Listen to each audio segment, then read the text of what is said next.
بھائی وقت دیں حالات بدل جاتے، تبدیلی آ جاتی۔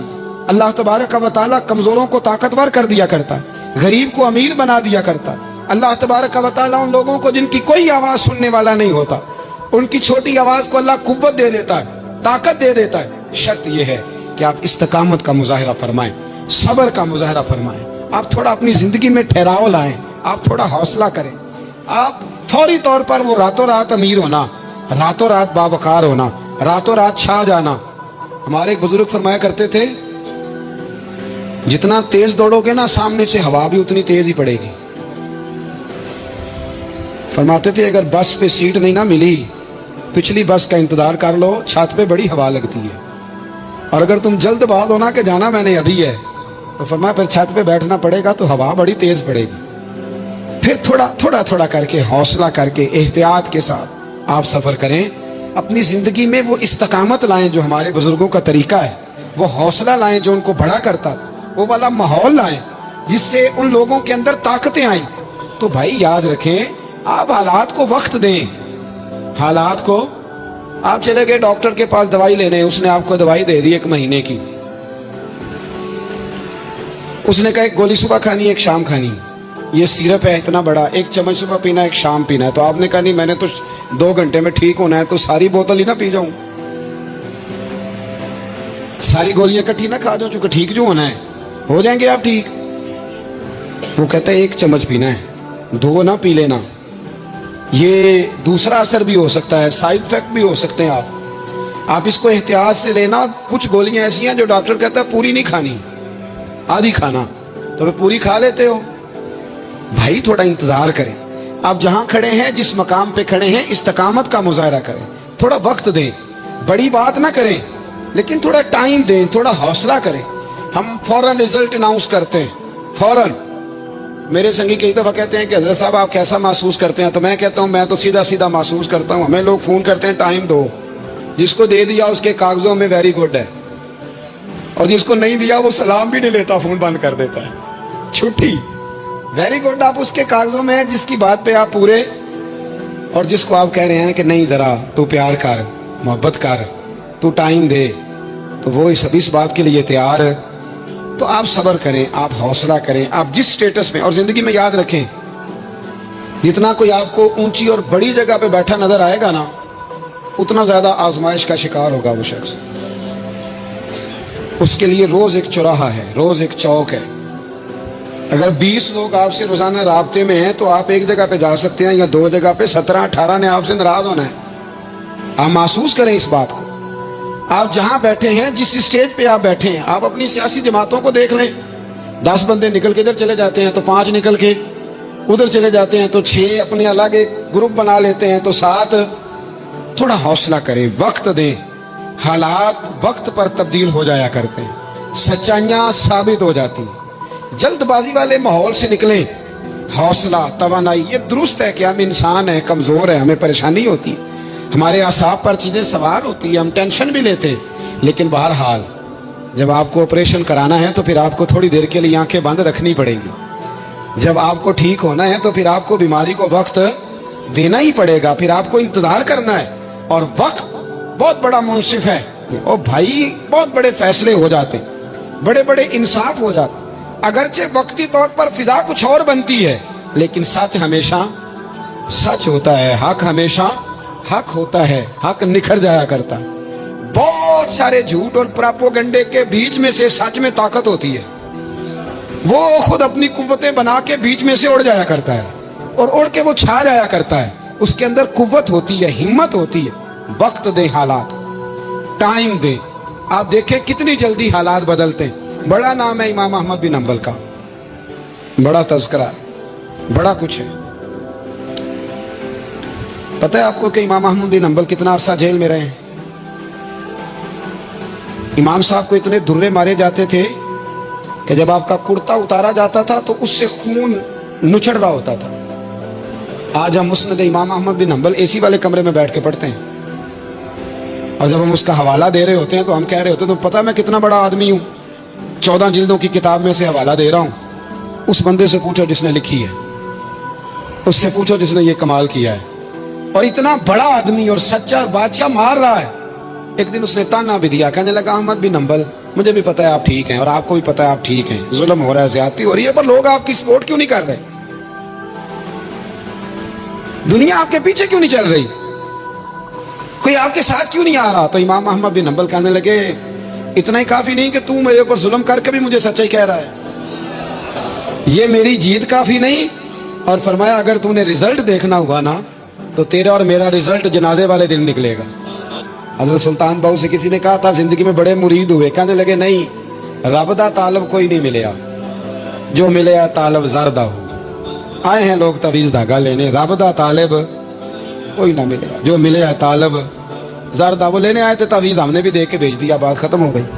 شاہ بقی الدین ابن مخلد کے استاد فرمانے لگے کہ بیٹا تیرا ظرف بڑا ہے اور میرا علم تھوڑا ہے, اگر تو نے صحیح طرح پڑھنا ہے تو بغداد امام احمد بن حنبل کے پاس چلا ہے, صحیح طرح پڑھ, پھر وہ تیری تشنگی ختم کریں گے, تیری پیاس بجھا دیں گے, چلا جا.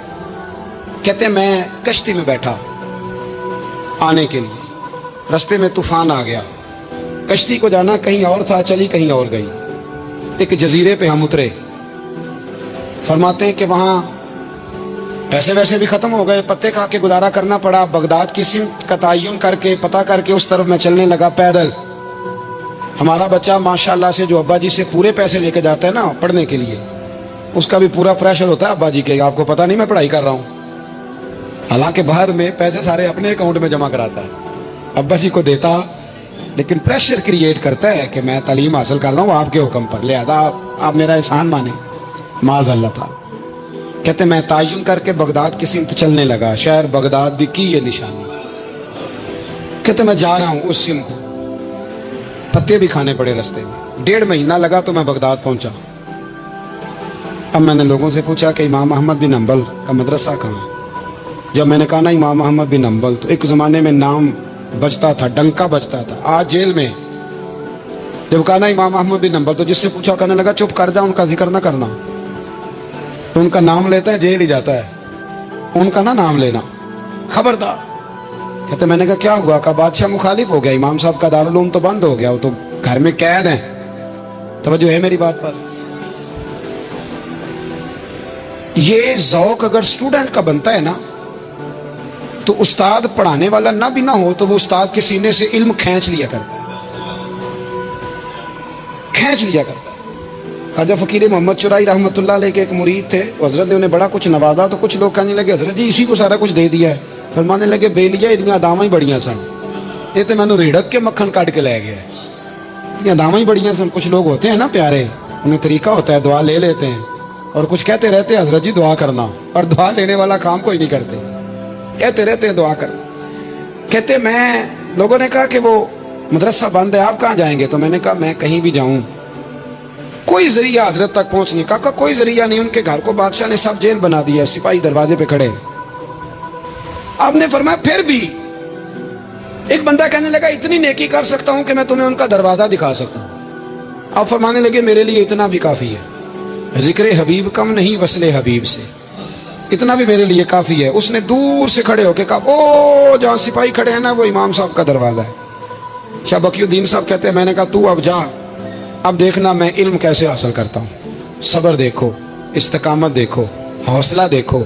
آپ فرماتے ہیں کہ میں نے نا اپنے سر سے ٹوپی اتار کے کسی کو دے دی, اور بال میں نے بکھیر ڈالے سارے, ایک جگہ سے 2 جگہ سے کرتا میں نے پھاڑ لیا, ہاتھ میں نا میں نے پیالہ پکڑ لیا مانگنے والا, تینوں لب دیا آپ گواچے. میں نے نا پیالہ پکڑ لیا ہاتھ میں مانگنے والا, اور جس گلی میں امام صاحب کا گھر تھا نا پہلے کونے پہ صدا لگائی 1 دینار کا سوال ہے. کہتے ہیں 1 دینار ملا, پھر دوسرے دروازے پہ آیا, 1 دینار ملا, پھر تیسرے دروازے پہ آیا. مجنو بن کے وچ بازاراں کدی ککھاں وانگ رلائے تے کدی کہایا کنبا سارا, سر نیزے اتے چڑھائے, سجنا یار مناؤن دی خاطر اساں کی پیس بٹائے. فرماتے ہیں میں نا مانگنے والا, بھکاری بن کے مانگنے والا, میں امیر باپ کا بیٹا تھا پر میں مانگنے والا بن گیا. میں نے پھٹے پرانے کپڑے, ایک دروازے پہ 1 دینار. امام صاحب کا بھی دروازہ آیا, کہتے میں نے صدا دی 1 دینار چاہیے تھا. کہتے امام احمد بن حنبل دروازے تک آئے, اور جب میرے پیالے میں کاسے میں دینار ڈالنے لگے تو میں رو پڑا. میں نے کہا میرے محبوب کریم کی حدیثوں کے وارث اور جانشین، میں تو کہاں سے چلا ہوں، تجھ سے حدیث سیکھنے آیا ہوں، مجھے خیرات نہ دے، مجھے میرے مصطفیٰ کی 2 حدیثیں پڑھا دے. تو کہتے ہیں شیخ کی آنکھوں میں، امام صاحب کی آنکھوں میں آنسو آ گئے. فرمانے لگے یار میں بھی سوچ رہا تھا اسٹوڈنٹ ہی کوئی نہیں، کس سے حبیب کی باتیں کروں، آج تو پڑھا دوں گا تو کل کیسے آئے گا. عرض کی حضور جب تک آپ جیل میں رہیں گے میں بھکاری بنا رہوں گا. مانگنا جو ہے نوکر کی تے نخرا کی، جب لینا جو ہے تو ختم ہو گئی بات، پیالہ سیدھا رکھیں گے. آپ فرماتے ہیں کئی مہینے، 1 2 4 دن نہیں، کئی مہینے میں ہاتھ میں نہ پیالہ لے لیتا اور گلیوں میں گھومتا. 1 دینار کا سوال ہے. استقامت، صبر، حوصلہ. آپ فرماتے ہیں امام احمد بن حنبل کا دروازہ آتا تو وہ 1 دینار بھی روز دیتے اور حدیثیں بھی روز ہی پڑھاتے. آپ فرماتے ہیں کہ پھر وقت بدل گیا، پھر حالات تبدیل ہو گئے، بادشاہ چلا گیا اور نیا آ گیا. فرماتے ہیں وہ امام صاحب کا عقیدت مند تھا، اس نے مدرسہ بڑا بنا کے دیا، اس نے مسند بچھا کے دی. پہلے دن جب امام صاحب مسند حدیث پر جبہ پہن کر، امامہ باندھ کر، خوشبو لگا کر ممبر پر بیٹھے حدیثیں بیان کرنے، فرماتے ہیں جب میں آیا نا سامنے تو میں انہیں دیکھ کے رو پڑا، وہ مجھے دیکھ کے رو پڑے. فرماتے ہیں انہوں نے کہا رستہ چھوڑ دو، اسے آگے آنے دو. جب میں آگے آیا تو امام صاحب فرمانے لگے پہلے بھی بڑا پڑھایا تھا، اب بھی زندگی بھر پڑھاؤں گا، پر جس صبر اور استقامت سے تو نے پڑھا ہے، جو مزہ ان دنوں میں آیا ہے شاید دوبارہ کبھی نہ. تھوڑا حوصلہ پیدا کرے، تھوڑا استقامت کا مظاہرہ کرے، تھوڑا سا نا. وہ حضرت خواجہ نظام الدین صاحب سے ایک شخص نے آ کے کہا تھا میرا پیر کامل نہیں تو میں نے بدلنا ہے. فرمایا شریک کباہت تو کوئی نہیں؟ کہنے لگا نہیں. تو آپ فرمانے لگے تو اللہ کی رضا کے لیے خدمت کر، ہو سکتا ہے تیری خدمت کی برکت سے اللہ اسے کامل کر دے، اللہ کامل بنا دے، تیری برکت سے کامل ہو جائے. تھوڑا استقامت کا ماحول بنائیں. میں اس زمانے میں جو سب سے زیادہ کمزوری محسوس کرتا ہوں لوگوں کے اندر، یہ ہے کہ تدبر نہیں، حوصلہ نہیں. ایک بت ہوتا ہے میری ذات کا جس سے میں ساری زندگی باہر نہیں نکل پاتا. میں کہتا ہوں جو میں کہہ رہا ہوں وہ ہونا چاہیے، جو میں چاہ رہا ہوں وہ ہونا چاہیے، جو میری خواہش ہے وہ ہونا چاہیے. ایسا نہیں ہوگا. خواہشیں آپ کریں گے، چاہتے آپ کریں گے، پر پوری اللہ اپنی حکمت سے کرے گا. پورا اللہ اپنی. میرے نبی کریم علیہ السلام نے ایک دعا مانگی تھی، اللہ میری امت لڑے نہ. تو رب کریم نے کہا محبوب یہ دعا مجھ سے مانگے ہی نہ. اس میں بھی اس کی حکمت ہے کہ آپ کو حق پہچاننا ہے. خدا را اللہ پہ چھوڑیں. ہم بڑے بے حوصلہ ہیں، ہم بڑے کمزور ہیں، ہمیں تو اللہ تعالیٰ خیر کرے.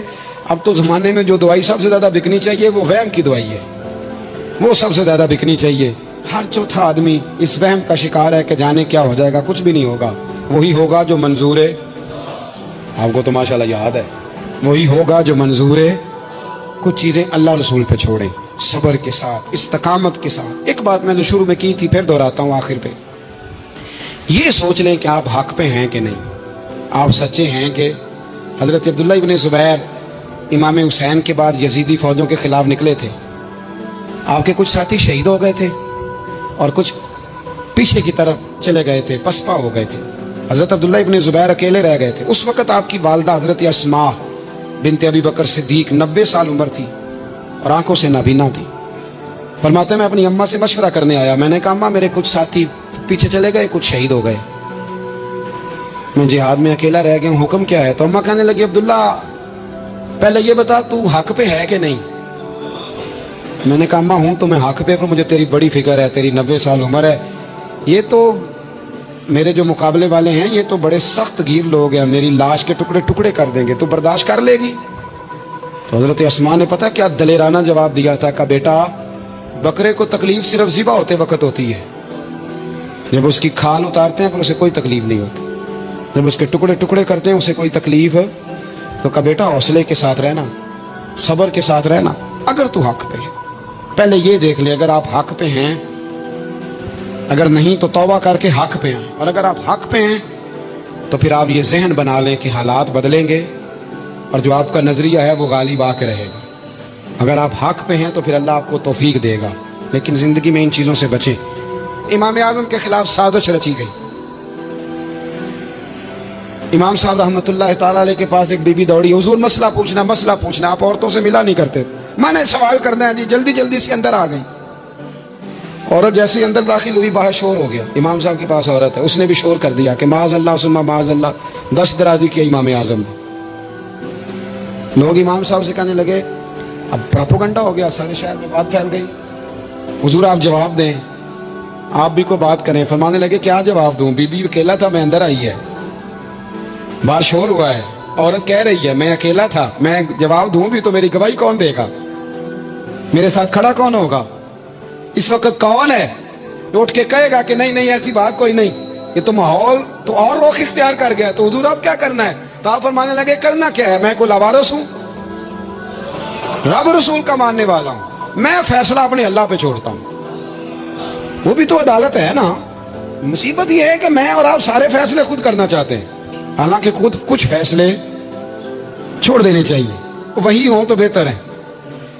فرمایا اللہ رسول پہ چھوڑتا ہوں، ختم ہو گئی بات، اب میں دلیل دوں گا بھی تو میری سنے گا کون؟ اس طرح کے ماحول میں کئی دفعہ آپ دلیل دیتے بھی ہیں تو کوئی سننے کو تیار ہے، وقت فیصلے کرتا ہے، کون سنے گا؟ فرمایا بس ٹھیک ہے، لے گئے پکڑ کے کوتوال کے پاس، تھانے میں بند کر دیا۔ اب اتنا بڑا امام ہے، تھانے میں بند ہے، عورت بھی باہر بٹھا دی گئی، امام صاحب نے اس سے کوئی ڈسکس نہیں کی۔ جب اندر تشریف لے گئے، سپاہی 2-3 کڑے تھے، امام صاحب او ہو، رب کریم کے بندوں کا وہی طریقہ، امام صاحب نے وضو کے لیے پانی مانگا اور پھر امام اعظم نے نفلوں کی نیت باندھی اور 2 رکعتیں پڑھ کے کہنے لگے مالک عزتیں بھی تیرے پاس ہیں، ذلتیں بھی تیرے پاس ہیں، تو جس حال میں ابو حنیفہ کو رکھے گا مجھے شکوہ کوئی نہیں، میں تیری رضا پہ راضی ہوں، جیسے تو چاہے میں راضی ہوں تیری رضا پہ۔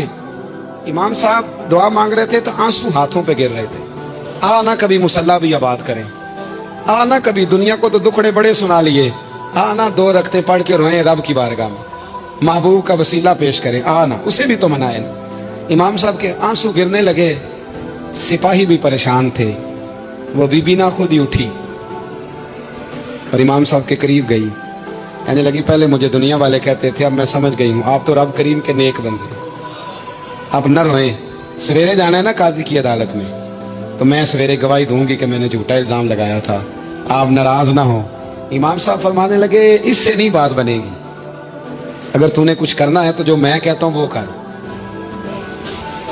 امام اعظم تھے نا، جو میں کہتا ہوں وہ کر۔